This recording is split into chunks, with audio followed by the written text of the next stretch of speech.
All right, Nando, thank you so much for being on my podcast. I'm so excited because I'm a big fan of yours. I'm excited to be here. You finally asked. I feel like I'm a superstar now. I've made it. And I've been meaning to ask.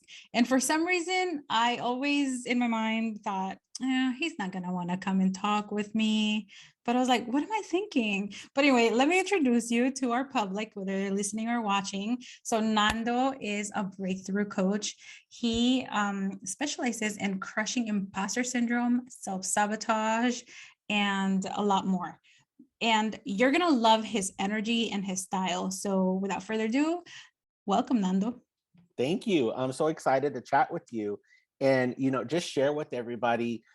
Uh, Imposter syndrome is something that I didn't know I was experiencing for so many years throughout my lifetime. I just thought something was wrong with me. And I literally thought something was broken and everyone else had like the secret, right? To like happiness and promotions and money and love life. And I just felt like I was broken. I didn't know it. And I always felt like an outsider. And now it was just imposter syndrome. So if anyone's listening, I hope that you get excited. If anything is resonating, just stay tuned because we're going to crack that whole vault open. Yeah, I'm glad that you mentioned that because I felt the same way. And I know that there are so many people that have never even heard this imposter syndrome term. Yeah. Some people love it, some people hate it, some people have never heard of it. So today we're going to go ahead and talk about it, clarify what it is and how you can manage it. So let's give people a little bit of a background of like where you're from, anything interesting about younger Nando that we should know about. Anything interesting? Okay, let me open the Telemundo telenovela vault. All right. So I was born in Mexico, and 3 hours later, I was crossed over undocumented, where the midwife who delivered me handed me over to my adoptive parents. And so I grew up in Texas, right? And later on, here's some juicy details. Later on, when I was about 5 years old and having a birthday party, my parents invited my biological mother to show up. And she brought my older brother with her. She brought my older brother with her. And I had to play with him. And then they left. And I didn't see them again until I was 7, just graduated high school. And it's like one of these lifetime, peek through the window moments where I was working at a grocery store. I was a cashier, and I was getting the trash out of my little, cashier stand, right? And when I went to go grab it, I got this sensation of like, what just happened? Like tingles all over. And I turned around and there's a woman standing there. And I knew who she was. And she said, "How are your mom? How's your mom? How's your dad?" And I was like, "They're good." And she's like, "Okay." And she was about to leave. And I was like, "I know who you are." And she had this shocked face on her look, and she was like, "What time do you get off?" And I was like, "At midnight." And she's like, "I'll come back." And she came back and we took a ride and we got to know each other. We got like it was, and she had been living in my town for like the last 8 years, but just was like, "I don't want to be a part of it because I don't want to interrupt your world." Right.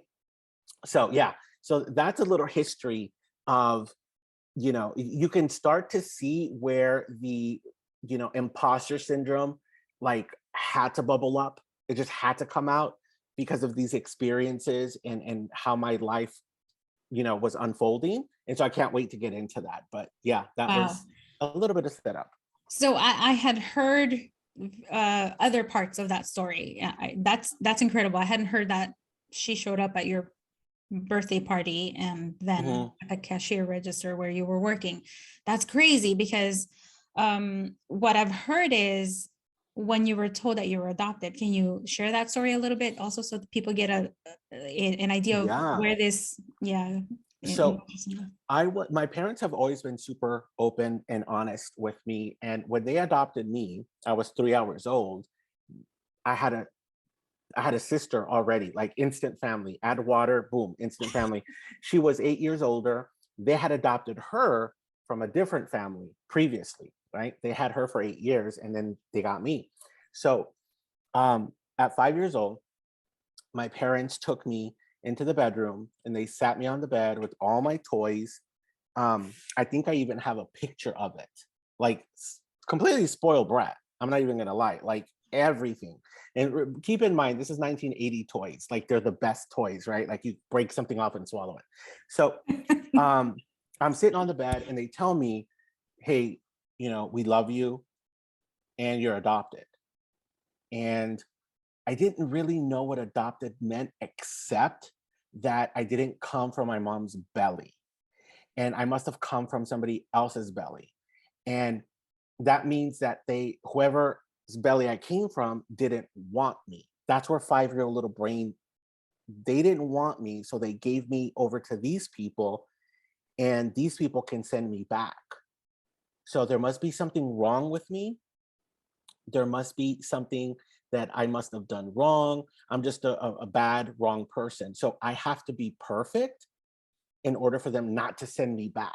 So that's when I started creating this perfectionism, right? Even at a young age, I had to have the perfect, like, look at my photos, perfect hair. And that was me brushing my hair, perfect hair, perfect clothes. And then when I got into school, perfect straight A student, like all of that, this perfectionism is what got created from there, because I didn't want to be sent back, because I knew I wasn't worthy. I knew something was wrong with me.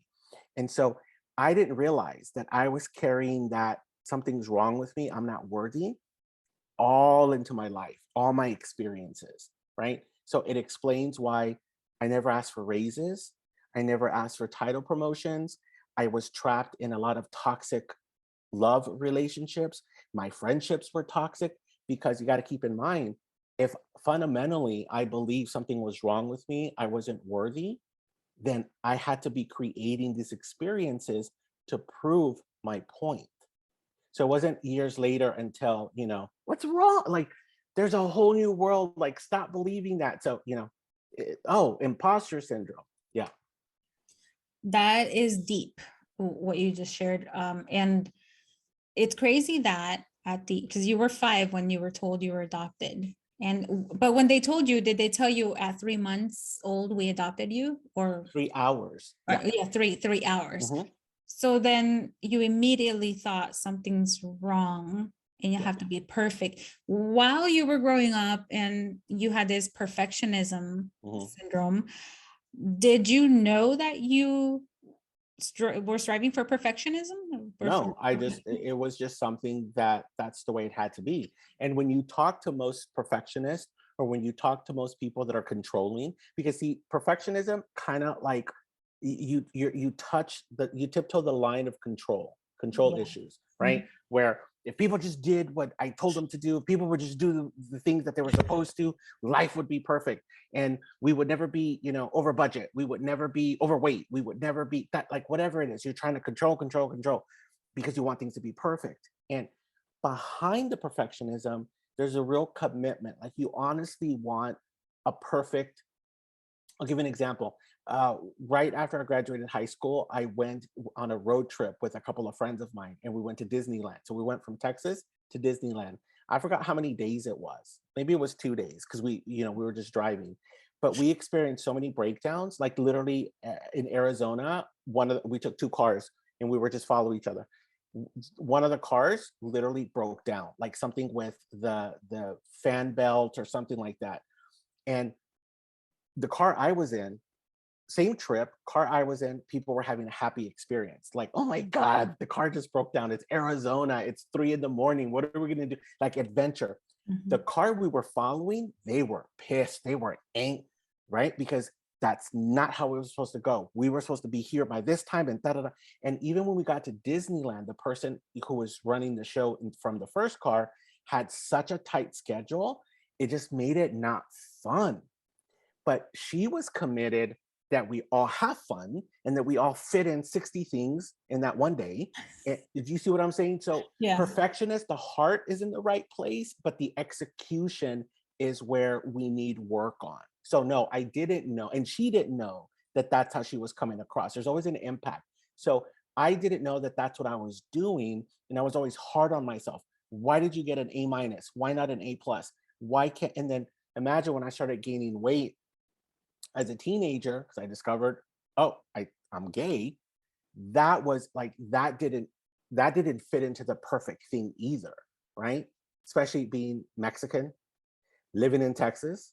Are you kidding me? So that added more stress, right? Because there was more things. The more I try to be perfect and keep my ducks in a row, the more they were like all over the place. Wow. Yeah.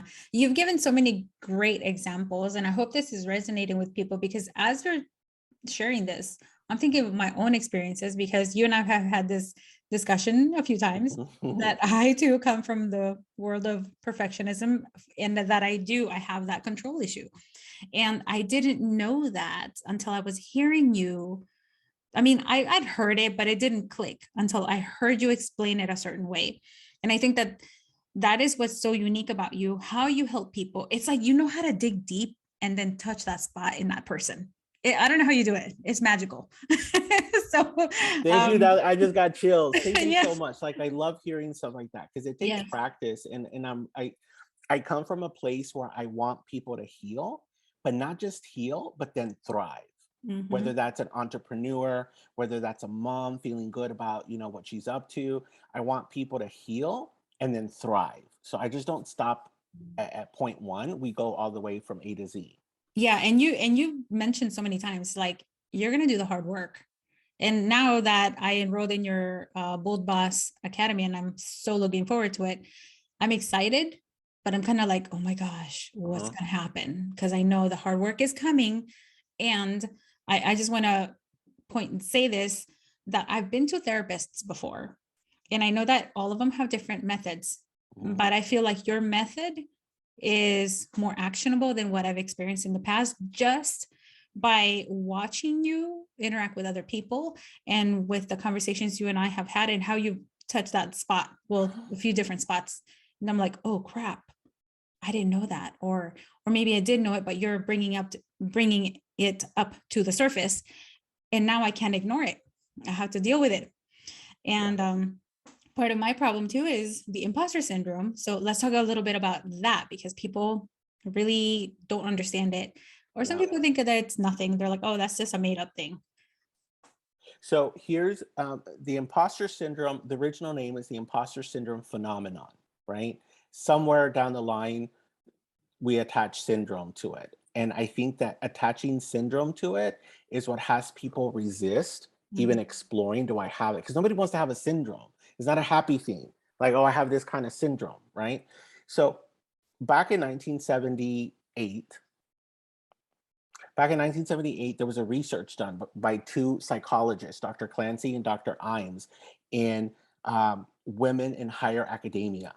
Why is this important? Because they did all this research on women, white women, Caucasian women. And it came back that these women were like, they worked in these higher institute in academia, and the research had four common denominators, no matter who they interviewed. And number one was they felt that the success they've experienced was due to luck. They lucked out, they got lucky, right? What happens is when you feel that you lucked out, you got lucky, wow, I got a lucky break, is that you actually deny all your hard work, your experience, your training. These women did not luck out. We ourselves, we didn't luck out. We worked for it, right? So that's the first common denominator. You think your success is due to luck. The second one is because you feel like a fraud, you feel like there's other people out there that know more than you. Absolutely. Okay, yeah, so what?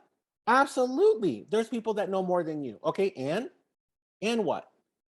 But we don't see it that way. It's like, no, they know more than us. And then you get stuck there. And so then you feel like a fake, you feel like a fraud. Like, how can I be, this podcaster and I don't have 6 million downloads yet? So I'm really not a podcaster, right? Because maybe other people are doing it bigger, badder, job. Then you attach yourself to, I'm not as good as. So the second pillar is there's other people who know more than you. So then you feel like a fraud, right? That's number two. The third component of imposter syndrome is because you feel like a fake and a fraud and you feel like you don't belong, you shy away from recognition in fact, it's uncomfortable, you downplay. Oh my God, Dali, you did such an amazing job. You know what? Anyone could have done it. It was no big deal, right? We downplay, we avoid recognition, we're uncomfortable with it, and we avoid the spotlight. So anything that's about to launch you, right? Like let's say a collaboration with a movie star, a collaboration with a celebrity, or even an organization, if you feel like, yeah, no, you're going to sabotage. So that's where sabotage comes in, right? But the third component is you avoid recognition, you avoid the spotlight, you just want to be behind the curtain, right? And then the fourth pillar, the fourth component to imposter syndrome is because of the top three, you're constantly stuck in a cycle of depression, high anxiety, and high stress. So that's imposter syndrome. So bottom line, it's an internal switch that when it's switched on, you can't see your greatness despite the evidence, right? That is so good. Because as you're talking, I'm like, okay, luck. Yes, I felt that. Oh my gosh. And it's crazy because when I speak to you or other people, because I remember in the Amigos Club, there was a room where I was invited to be the guest speaker and I shared everything that I'd done. And until I heard myself, I realized, oh my gosh, I have done really cool stuff. But we don't do that to ourselves. We don't say it out loud. And there's something powerful about hearing yourself say, I've done this, or like, I deserve that, or hey, I did this, it was really cool. It's so powerful. There's something about it that just resonates stronger in your head. And although I did that, I still have a moment like yesterday. I'm collaborating with somebody. She's a teacher. We're going to do a course together. And the whole time I'm like, oh my gosh, she's a teacher. What the heck do I know about teaching kids? I don't know how to do a curriculum her way, the right way. And then I'm like, stop it. Nando would kick your butt right now. Yeah. And I think something to really point out is that, you know, people of color, if we think about it, we had to fight way back in the day and still to now fight for the same opportunities. And so when we get there, we might not look like everybody else, right? We might not have that same background, that same experience. And so it's why we feel it's so strong that we feel we don't belong or that we aren't capable because there's not too many of us in those high positions. Listen, I was working at Ogilvy and Mather, top iconic global advertising agency, and our headquarters was here in New York City. And there was only one Latino executive, right? There's over 2,000 people in that building, but only one Latino. And I remember he asked me, because I wasn't an executive, but like I was doing some pretty fun things at Ogilvy. And so he was like, who's this Nando guy? Can you set up a meeting with him? And I remember walking into his office, like so scared, so nervous. And he started speaking Spanglish to me. And I was like, what? What? And he was like, siéntate, just have a seat. Just, you know, do you want me to bring you some coffee? Like what that did for me was like, wow. And it just impacted me to such a point where it was like, I want to do good stuff like that. And I want to help my people of color. So I was a recruiter at Ogilvy. And let me tell you, I was recruiting as many people of color as I could. And I hit so many walls of frustration because it's like, why are there no, you know, more Latino this or Black people that or Asian this or you know what I'm saying? Like I was scouring LinkedIn and resumes and everything. And I promise you, I probably hired more women and probably got, if they do an audit, they will see that I always paid women more than what they asked for, right? Because I was not going to go down like that. I was not. So that was my mission at Ogilvy, is to see us succeed. I brought this one guy who was working. Where was he working? Se me olvida.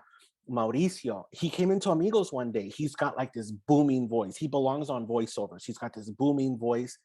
I forget where he was working, and I brought him over to Ogilvy to manage IBM. I believe it was Twitter and Facebook.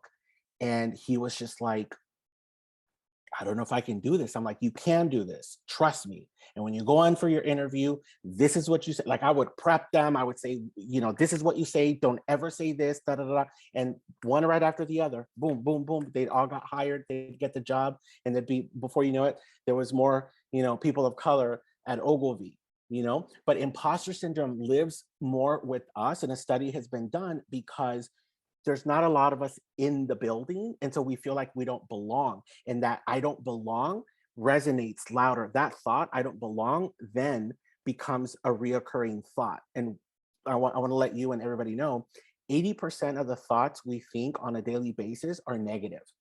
80%. I Wow, can't that's a do lot. this. I'm not strong enough. I'm not smart enough. I'm not pretty enough. I don't think I'm capable. 80% of our thoughts are negative. And 93% of all of our thoughts are repetitive. So we're basically, if you take a step back, we're basically these broken records of negativity every single day. And so if you're experiencing, I don't belong, I'm not worthy, I'm not capable, that's just on repeat. And then that leads you to self-sabotage, procrastination, perfectionism, fear of success, fear of failing, all of that. So literally, if you think about it, I don't know how we are able to break free from that and function as a society, because we all go through this. So I want people to really understand, even the Caucasian people, they go through this as well, but because they see more themselves in the building, doing the jobs, or whatever, it's like, oh, here, I'll bring you along. And that's what I'm out to cause. I'm out to cause female empowerment, people of color empowerment. And that's why, to me, I've latched onto imposter syndrome, because it kept me down for so long and I didn't even know about it. But once you do know, you can do something about it. And it's easy. I always say, if imposter syndrome is what you have, baby, there's tools, techniques, class, it's not, you're not going to die from it. You're not. But it's scary at first. And like you said, oh, he's going to make me do the work. Yeah, I am. Right. And it's confronting, but you got this. Yeah. Ooh, man, I got chills because I know what's coming. Well, kind of. But I love this conversation because what you said, a lot of us experience it and don't realize it. And when I think about this, I think, how am I role modeling this imposter syndrome onto my children? Because I know I'm not the only parent doing that, and we don't realize it. So I hope that a lot of people who have never heard of this term are listening right now, so that they can be aware of it and start implementing some positive things so that their children don't adopt those same behaviors. So if, what advice would you give to parents who just heard you talk about all this and they're like, oh my gosh, I think I have it? Mm-hmm. So two things, right? Do a check-in with yourself. Do a check-in with yourself and say to yourself, do I always feel like I'm not capable? Do I feel like I'm not worthy? Do I feel like I don't deserve the good things, right? So that's where to start. And if you answer yes to any of them, then start exploring. And then, because I think this way, what are my actions? Because your actions always come from a thought. So if you think I'm not capable, you're going to do I'm not capable actions, right? And then when you do I'm not capable actions, you're going to think, oh, yeah, I'm not capable. And then when you think that, you're going to do non-capable actions. You see where I'm going here? And then if you do non-capable actions, you're going to think it, and they're going to do action. And so we're caught in a cycle. So you want to see, what cycle are you caught in? And here's the thing. It's not our fault.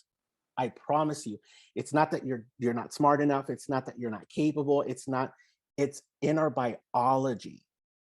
Our biology kind of betrays us. And I'll explain really quick why.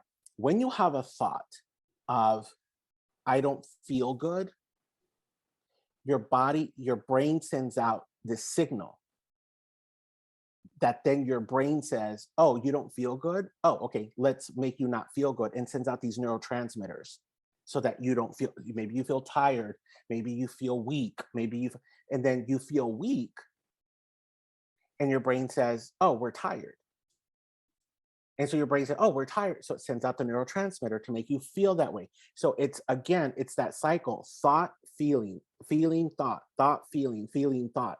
So you gotta break that. So if somebody says to themselves, I'm not worthy, then the body sends them, I'm not worthy, neurotransmitter. So they might not go work out. They might not go ask anybody on a date. They'll never ask for a promotion. Does that sound familiar?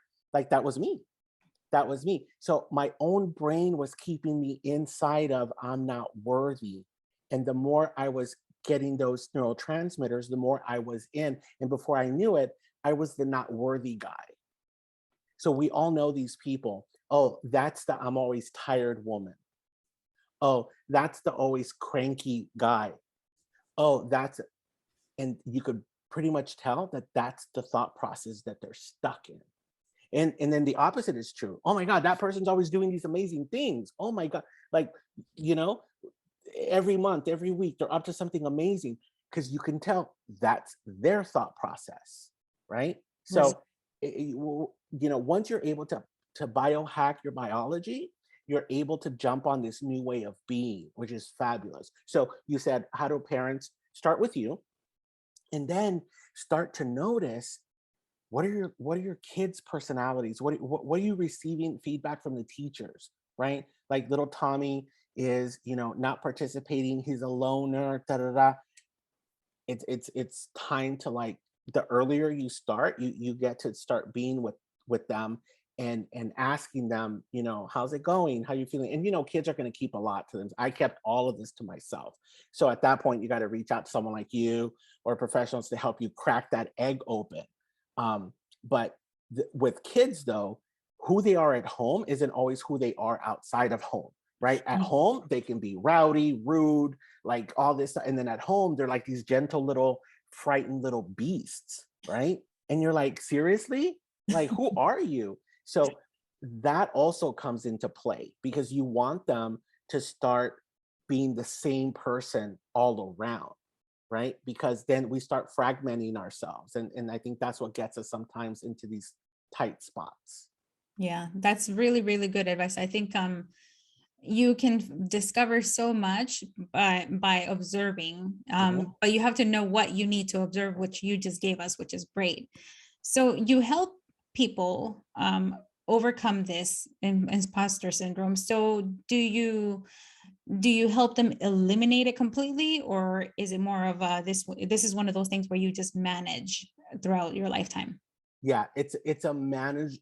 I'm working on eliminating it, right? So I actually myself, I'm taking a training on July 2nd that supposedly it makes it vanish 100%, right? But how I have it right now is that we can manage it, and it's okay.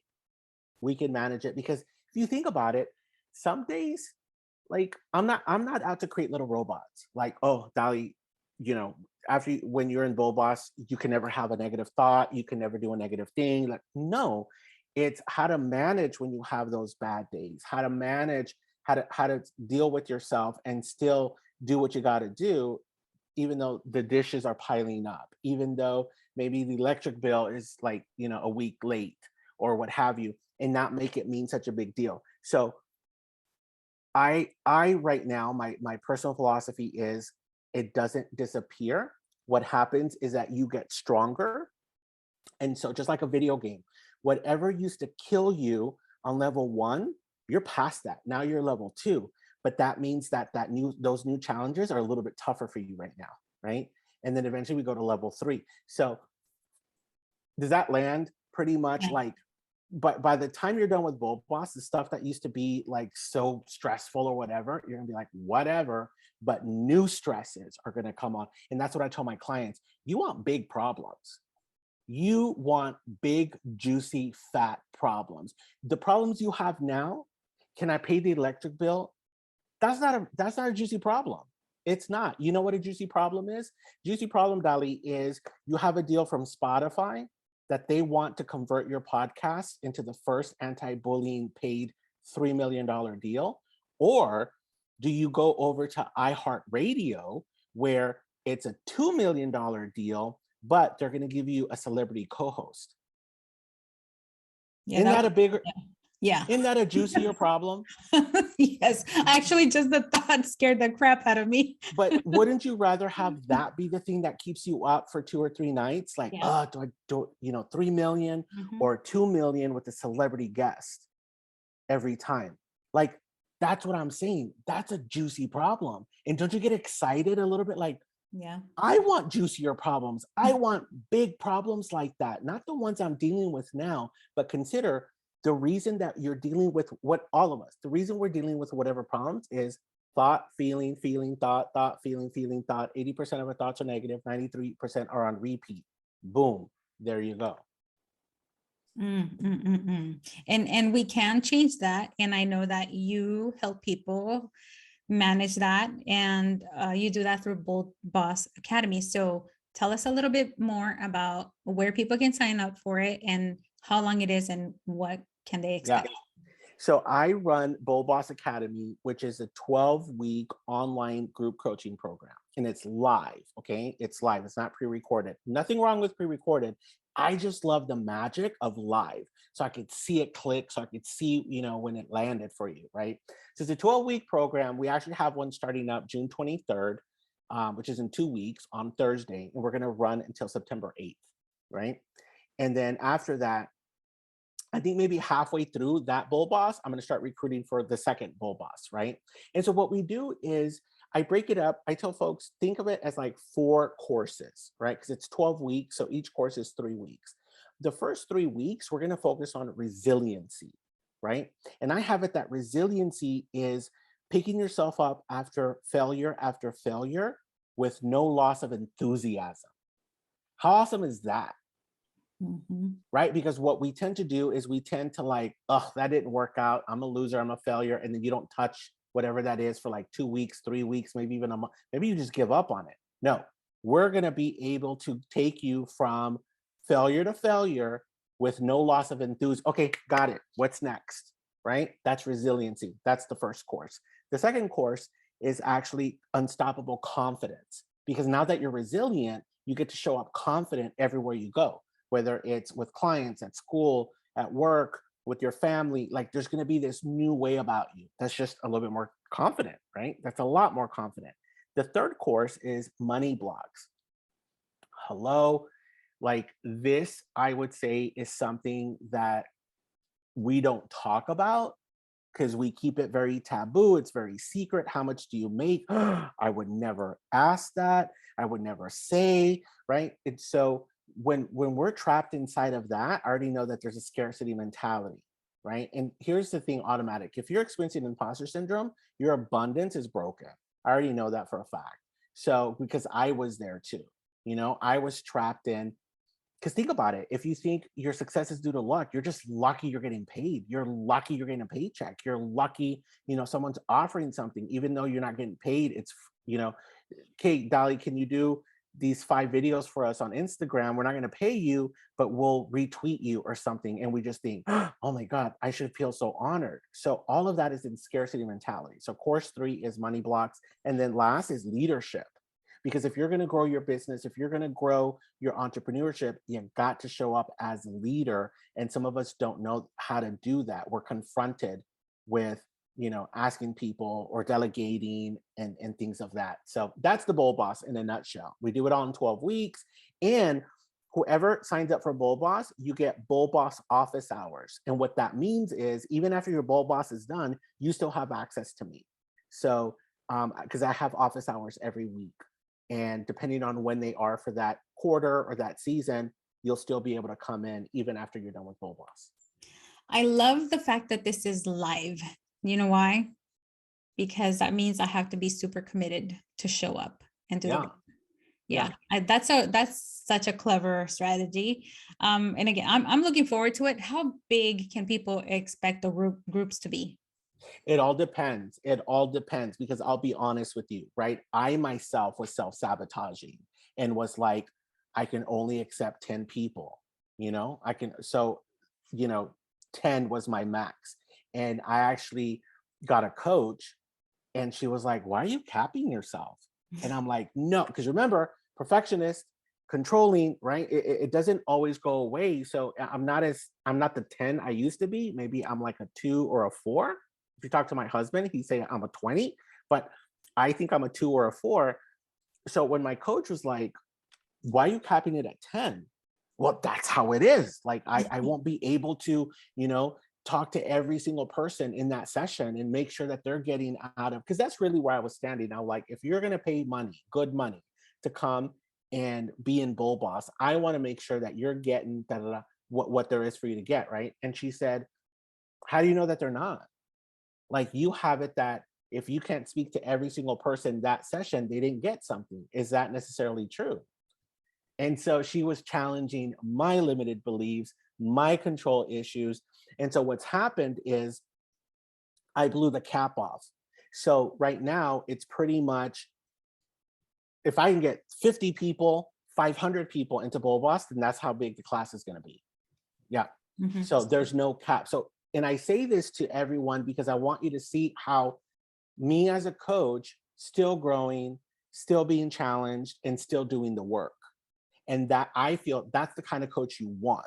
If you get a coach who is like, I've arrived, I'm done, you got to just do what I tell you to do, but you're not seeing them do whatever it is, that, at least that's my philosophy. It just gets you excited, like, oh, I'm in it, my coach is in it with me. They're doing the work too. So yeah. So to answer your question, there's no limit right now. So the course, I'm looking to sign up at least 15, because my limit has always been 10. 15 to 25 is what I'm looking for. I think that's a pretty good size group. And I know that some people might be thinking right now, oh, that's too much. I don't want to share my personal stuff with 15, 25 people. But that could be the magical element of this recipe, right? Because when you hear other people getting vulnerable, sharing, you realize you're not alone. You realize that there's no shame in that and that you have support. So that's something that I'm really looking forward to. Well, you And experienced it in the SmackDown. Had you yes, ever experienced something like that? no, I hadn't. No. And actually, about the SmackDown, tell people what it is and how many more you have before we start on the 23rd. Yes. So we have one this coming Thursday. Is it the 16th? Let's see. This Thursday, yes, Thursday the 16th, we have a SmackDown at 2 p.m. Pretty much, it's an hour and a half to discover where you self-sabotage. Remember, I said if imposter syndrome is present, then right around the corner is self-sabotage, the procrastination, fear of failing, fear of rejection, all of that. And so what we do is I give you like a little taste of what Bullboss is gonna feel like. And so literally it's like 10 to 15 strangers, right? You cheated because you knew like 3 people in there, and I love it, right? But usually for them, it was everyone's a stranger in here.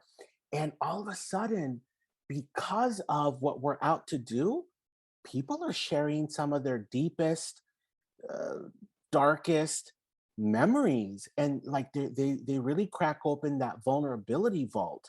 And right, like we at any given moment we were all in tears together. At any given moment we were all celebrating someone's win. All this happens in an hour and a half, folks, and it gives people the opportunity to be like, holy crap, I was just vulnerable in a group of like 10 to 15 strangers, and I don't have anything about it. But before, if I were to tell you, hey, it's going to be strangers, you're going to be crying, you're going to be sharing your deepest, darkest, you'd be like, yeah, I need to, yeah, something came up, I can't go, right? And so I think because I set everyone up powerfully like that, they get excited and they look forward to Bullboss, which is exactly what you said. I get to learn from listening to other people. So imagine now you're listening to people not just have their breakdowns, but to have their breakthroughs. And every time you listen to someone having a breakthrough, you start looking for, where can I have a breakthrough in my life?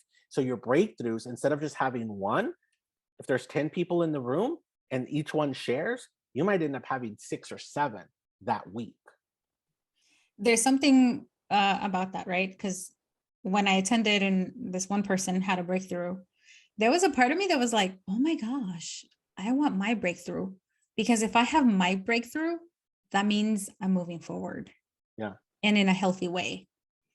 And that surprised me. That emotion and that realization Mm. really surprised me. And I think that's what continues to attract me to your style. And I know not everybody's going to love how you teach and Mhm. everything. And that's okay because, to each their own. But I want people to know that is your style. And you come from a place of so much love and understanding, no shaming, no judging. And what you said earlier, you're working on yourself. And that to me means a ton because I know that nobody ever just stops growing. So if my coach stops growing, I do worry. I'm like, wait a minute. Because once you teach me everything, like once we peak, where am I supposed to go? Because if you're not going up higher, that means I can't go up any higher. Yeah. So just Yeah. wanted to put that And there. also, it's that energy exchange, right? Like I'm in it with you. So I think I shared this with you right now. I'm experimenting with, so you just signed up for Bullboss Academy. I'm experimenting creating Bullboss Extreme, which is the next level. Ooh. And right now I have 6 women in that one.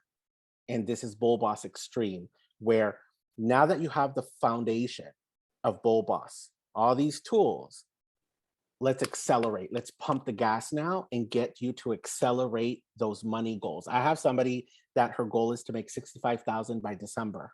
I have another person that her goal is to make 40,000 by December, right? So these are lofty goals.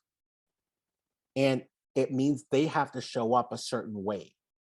They have to show up big, bad, bold to accomplish this. But there's also some framework attached that they didn't have in Bullboss that now we're in this new entrepreneur journey, keeping your statistics, knowing your numbers, like all these different frameworks that when I talk to them, they're like, I didn't know that, you know? And it's like, it's okay. It's okay because no one teaches us this, right? And this is why I think a lot of people, and everyone there is person of color. I believe that this is why we don't always succeed as a person of color because we're either scared to ask for help, scared what other people will think of us. And listen, after you're done with Bullboss, you will become such an asking queen that people are going to get sick of you and you're going to say, so what, right? You're going to be saying, hey, I need your help with this. Hey, and I think you see it like, we're in a thread together, a couple of threads, me and you, right? Yeah. And you see the leadership show up. Hey guys, no one filled out this thing. I think we're not going to be ready for this Friday, da da da da. And then everybody starts texting, right? Okay, Right. great.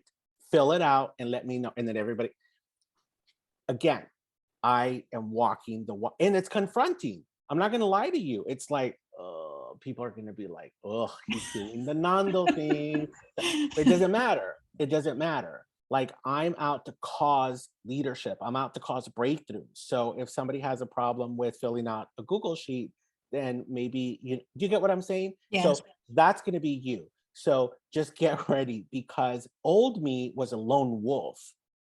I had to do everything by myself and everything was quiet and secret. Because remember, I'm not good enough. I'm not worthy. Everything's due to luck. I'm not the expert. So no, not anymore. I'm not the expert, but we're going to go for it. I love it. Yeah. And I love how you reset people or like a group, which is a whole nother topic. But I just have to say, the way you do it is so smooth. And everybody's like, oh yeah, let's get our And you're going to together. learn how to do that Yes, because are you excited for that? Because I here's the am. thing. Everything I do, everything how I do it, say it, da da da da, it's just my way. But if it's going to work for you, take it. Mm. Take it, take it, take it, take it. And trust me, I'm not trying to make little mini Nandos. I think the world would like implode if that were to be the case. But I do want you to develop like your own leadership style, but take as much as you can. And I love that you said, I love how you reset that. You're going to learn how to do that too in Bullboss. Yeah, I'm really looking forward to it. Last question, because you work with mostly business women. Yes. But anybody who truly wants to take part in this is a good fit, right? Absolutely. I've had a few people who were not entrepreneurs that did this and had major breakthroughs at work, right? I had a graphic artist. And in fact, I just followed up with her a couple of weeks ago. And she at first felt a little bit out of place because everybody was talking about like, you know, what they were doing in their business. And this week they were going to do this and da da da.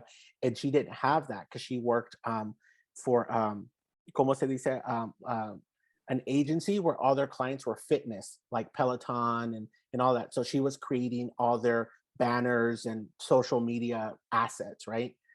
So one of the things with her is she was really quiet and she always felt like she was being attacked in meetings. So like when she'd present her assets, they'd be like, why did you choose orange for that logo right there? And one time we were in Bullboss and we were almost done with the session. And she said, like, quiet little mouse. She unmutes and she was like, I can't take this anymore. I've been silent this whole time. And I just got to tell you, I have a meeting with my creative director in 2 hours and I am pissed and I am angry because he always attacks me and da da da da da da da da da da. And I was like, where have you been all hour? Like, okay, we could have started with this, but let's do it. And what she discovered was because of I'm not worthy or I don't deserve success, any criticism, any feedback, she took it as an attack, right? And I'll give you like a quick taste of what that looks like for your listeners too. I said to her, so what did he say to you last week? He said, why did you choose orange?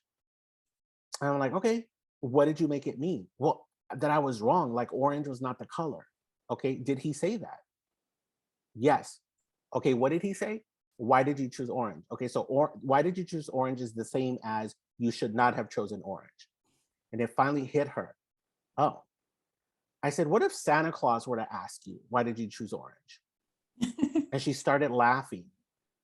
Well, no, because that's Santa Claus, right? But I want you to imagine you already have a picture of whatever he says comes out a certain way. So he could actually be saying to you, good morning, here's $1 million check. And you would receive it as an insult. And she really had that breakthrough. See, we have people show up in our lives. We already have it. This is this person. That's that person. Here's the cranky one. Here's the mean one. Here's the irresponsible one. I'm sure we do this with our children too. And you don't ever give them the opportunity to show up any other way. And so again, the person can say good morning to you and you're just like, oh, there he goes again. All he said was good morning. So when you realize you have to take ownership that you're creating these stories and you're creating these genres for people, cranky, upset, whatever it is, you're responsible for the genre. And if you can learn to let go, to make that disappear, then why did you choose orange becomes, why'd you choose orange? A conversation now, right? So I checked in with her like a couple of weeks ago, and not only did she get his job, Wow. like he got promoted and she filled his job.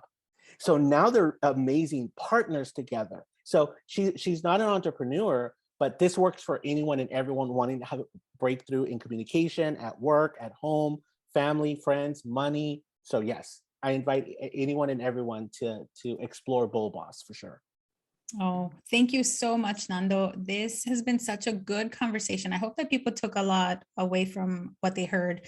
And where can people follow you?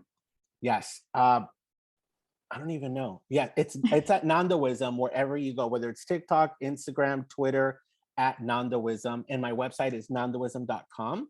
If you're looking to, schedule a call, talk about the SmackDown, the self-sabotage SmackDowns. I'm having the next one, like I said, Thursday at 2 p.m. Go and register. It's free. The SmackDowns are free. And even if you've been to one already, come and join us and just be part of that group. Like give of yourself and remember what it was like for you to have a little mini breakthrough. Yeah, and if anybody wants to reach out, make sure you tell me that Dali sent you because that'll be extra little bonus for me. Oh, there you go, people. Register.